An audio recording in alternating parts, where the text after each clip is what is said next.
All right, buckle up, because this deep dive is, well, it's a heavy one. We're talking about the Kohistan Video Murders. And this isn't just, some sensational news story. It's a real window into a culture clash, a fight for justice that seems impossible. And it all goes back to this grainy cell phone video from, get this, one of the most remote and conservative parts of Pakistan. It really makes you question how something so seemingly small can have such huge consequences. Right. We're talking rugged mountains, a society where tradition dictates almost everything, especially for women, and this video that ends up shattering lives. Like, it sparked a firestorm nobody could have predicted.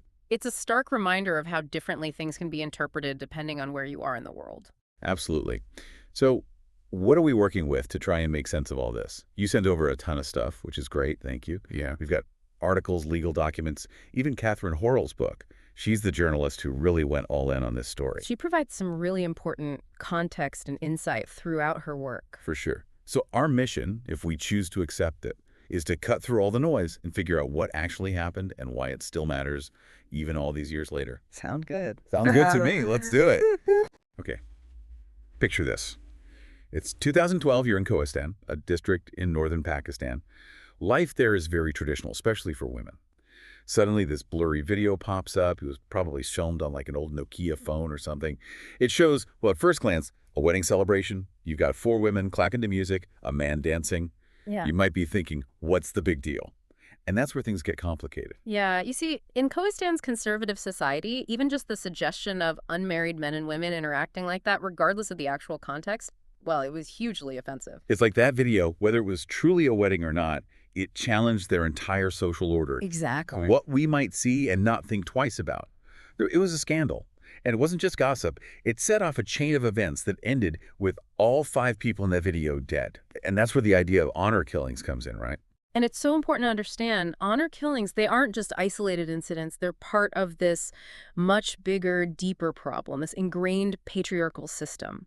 In this story, the video, it was seen as proof of dishonor, and the responsibility to restore that honor, tragically, it fell on the women.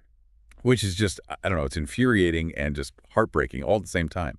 It's hard to even wrap your head around it. It really is. So how does a society even process something like this? Like, what happens next? Well, in Kohistan, they often turn to the Jirga. The Jirga? Yeah, it's a Yeah. traditional tribal council. They've been around for centuries, long before Pakistan's official justice system. So they have a lot of power in these communities. Right. Oh, absolutely. Think of them as judge, jury, and unfortunately, sometimes executioner, all rolled into one, especially in these remote areas. They're dealing with immense pressure to uphold centuries of tradition. And in this case, with the video and the perceived dishonor, the stakes were incredibly high. You got it. Their decision had serious weight. So for the women in the video, Begum Jan, Shireen Jan, Bazigha, and Amna, the Jirga's verdict was death. It was. But the 2 brothers linked to the video, Bin Yasir and Gul Nazar, they caught wind of what was coming and managed to escape. So they escaped, but it's like, what choice did they have? Right, but their escape just added fuel to the fire. It reinforced this idea that they were guilty, which put the women in an even more dangerous position. Trapped by the system that was supposed to protect them. But that's where we start to see some hope, even in all of this darkness. Because one of the brothers, Afzal, he refused to let his sisters be forgotten. He was about to take a stand, a huge risk that would echo far beyond Kohistan. It's like this clash between the old ways and the new, You've got Pakistan, a modern country with laws and courts, but in these remote communities, the Jirga's word, that tradition, it carries so much weight. It's almost like there are 2 sets of rules, and the traditional one often wins out, especially in cases like this. It can feel that way sometimes. But that makes you wonder about Afzal. I mean, the guy could have just disappeared, right? Yeah. Tried to start over somewhere new, kept his head down, but instead he chooses to fight back. Which, when you think about it, that took incredible courage. Not just fleeing for his life, but then to turn around and challenge the very system that forced him to run in the first place. That's huge. It's like, talk about a David versus Goliath situation. Totally. He was already a wanted man. And speaking out, that just painted a bigger target on his back. Yeah, he was basically questioning the authority of the Jirga, this institution that was so deeply rooted in his own culture. He was. And he's doing all of this while grieving for his sister, trying to make sense of this horrific loss. It's just, I don't know, it's hard to even imagine being in his shoes. So how does he even start? What does fighting back even look like in this situation? Well, he decides to use the one tool he has, really. He goes public, holds a press conference in Abbottabad, south of Kohistan, and he just comes right out and accuses the Jirga of murdering his sister and the other women. And that's where things shift. By going public, Afzal takes this incredibly local, isolated incident and thrusts it onto the national stage. People all over Pakistan are suddenly talking about honor killings, about the power of the Jirgas. It's like he ripped a Band-Aid off this issue that a lot of people would rather just ignore. It was a brave move, a risky move. But it worked. The Supreme Court of Pakistan, they take notice. And they act quickly, which is not always the case. They put together a task force to investigate the killings and demand that the women be brought before the court. It was a clear sign that they were taking this seriously. Totally. So they've got this task force, but who's going to lead it? This is where Dr. Farzana Bari comes in. Well, at the time, she was already a well-known women's rights activist in Pakistan. A powerful voice for change, someone who'd been fighting these kinds of injustices for years. Right. And the Supreme Court basically says, you're going to Kohistan, figure this out. Which, let's be honest, that was a bold move. Sending a woman, someone who openly advocates for women's rights, into this incredibly patriarchal and remote region, it's in a message. For sure. But it couldn't have been easy. I mean, she must have faced some serious pushback, right? Oh, absolutely. Think about it. Treacherous mountain roads, a community that's naturally suspicious of outsiders, and especially outsiders poking around in their business. It was a tough assignment, both literally and figuratively. Yeah, I can only imagine the tension. So they finally make it to Kohistan, but even then, it's not like things get easier. Identifying the women turns out to be a huge challenge. There are no pictures, no official documents to go on, and remember, this is 2012. Facial recognition technology isn't what it is today. Exactly. There were limitations with the technology back then, and on top of that, you have this culture where silence is golden, especially when it comes to matters of honor. People were afraid to talk. It made uncovering the truth incredibly difficult. So how do they even begin to piece together what happened? It was a lot of eyewitness accounts, which, as you can imagine, in a situation like this, they're not always reliable. Memories are hazy, people are scared, loyalties are tested. And to make matters even more confusing, when they finally do track down a young woman claiming to be Amna, one of the women from the video, her story contradicts everything Afzal has said. Right. He's adamant that all 5 women are dead. But this young woman, if she really is Amna, she's saying the video was taken out of context, that there wasn't even a wedding. It's like, who do you believe? It's impossible to know for sure, and that's where the lines really start to blur. Then you have Maulana Javed, a member of the Jirga. He steps forward and claims that Afzal and his brothers, they made the whole thing up, fabricated the story just to get asylum in the U.S. It becomes a war of narratives, everyone fighting to control the story. So much uncertainty, so many different versions of the truth.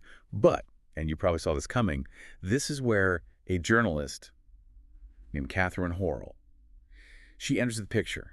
She finds a key piece of evidence, and it changes everything. Just so many different stories, right? And nobody really knowing what to believe. That's where Catherine Horrell, this journalist, she comes in. And she's no stranger to these kinds of cases, honor killings, especially in Pakistan. So she gets it. You know, she understands the weight of everything at stake. She'd been covering these kinds of stories for years. Right, and her being an outsider, but still, like you said, someone so familiar with the region, it adds this whole other layer to the story. It does. So Catherine, she's immediately drawn to Afzal and his story, his dedication, his refusal to give up. But she also knows that to get justice, to get to the truth, it's going to take more than just words. She knew she needed proof. Exactly. And she finds it, actually, in a place nobody had really looked before, the NADR cards for all the women. There are national ID cards. Yep. So they give it like this. NADRA, that's Pakistan's national ID system. Those cards have photos, fingerprints. It's valuable information. Information that could either back up the stories being told or completely contradict them. Exactly. So she gets those NADR cards, right? Starts comparing them to, well, everything, the video, the photos taken by the task force. And she starts noticing these little things that don't quite line up. Like one of the women, Begum, she's got this mole above her lip in her NADRA photo. But in the photo the task force took of the woman claiming to be Begum, that mole is different. It's amazing what those tiny details can reveal. I know. And it makes you think, what else are we missing? So Catherine, she's got this gut feeling, right? But to be sure, she sends everything to a British intelligence agency that specializes in facial recognition. We're talking the NADRA photos, the task force photos, even stills from that original video. And the results, well, they're pretty clear. The women who met with the task force, They're not the same women in those NADRA photos. What do you mean? It means Afzal was right all along. The evidence pointed to Begum, Shireen, Bazigha, and probably the other two being dead. And it suggests something even darker, too. A coordinated effort to mislead the authorities, a cover-up, and a way to keep anyone from speaking out ever again. It's awful. So with this new evidence, Afzal, he doubles down on his fight for justice. Yeah. He's filing petitions. He's showing up for every court hearing, even going back to Kohistan, which, talk about putting yourself in danger. He was risking everything. His determination, it's incredible. It really is. He wouldn't give up. Yeah. But even with all that, the case drags on. And you know how it goes. People move on to the next story. The initial outrage fades. And justice, well, it doesn't always move quickly. Especially when you're dealing with cultural sensitivities and traditions that go back centuries. And then, just when it seems like there might be some progress, there's another setback. The men convicted of killing Afzal's brothers. Remember, that was in retaliation for the video. Right. They're acquitted. Not enough evidence. It's proof that even with the best intentions sometimes, the evidence just isn't there. Or it's impossible to present it in a way that satisfies the courts. It's like one step forward, two steps back. Yeah. Right. And then, this is the hardest part. Yeah. In 2019, Afzal is murdered, shot and killed on his way to another court hearing. It's a tragic reminder that challenging power, especially in a system like that, it comes at a cost. It's like this dark cloud hanging over the whole case. You Yeah. know? This feeling that even if justice is served, the price is still too high. Yeah.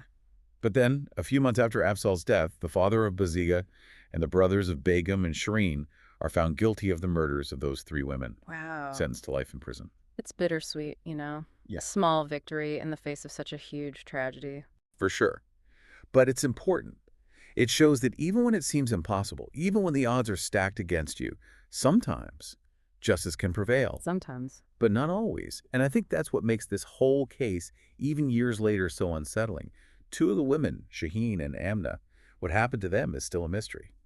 And two of Afzal's brothers are still missing. It's a lot to process. But as we resurface from this deep dive, I think it's important to remember a grainy cell phone video. It ignited this whole chain of events, a stark reminder of how quickly lives can be shattered. And how important it is to understand the context, the culture, the history behind stories like this. Absolutely. And to remember people like Afzal and Catherine, people who were courageous enough to speak up, to demand better. Because sometimes that's all it takes, you know, to shine a light on injustice and get the conversation started.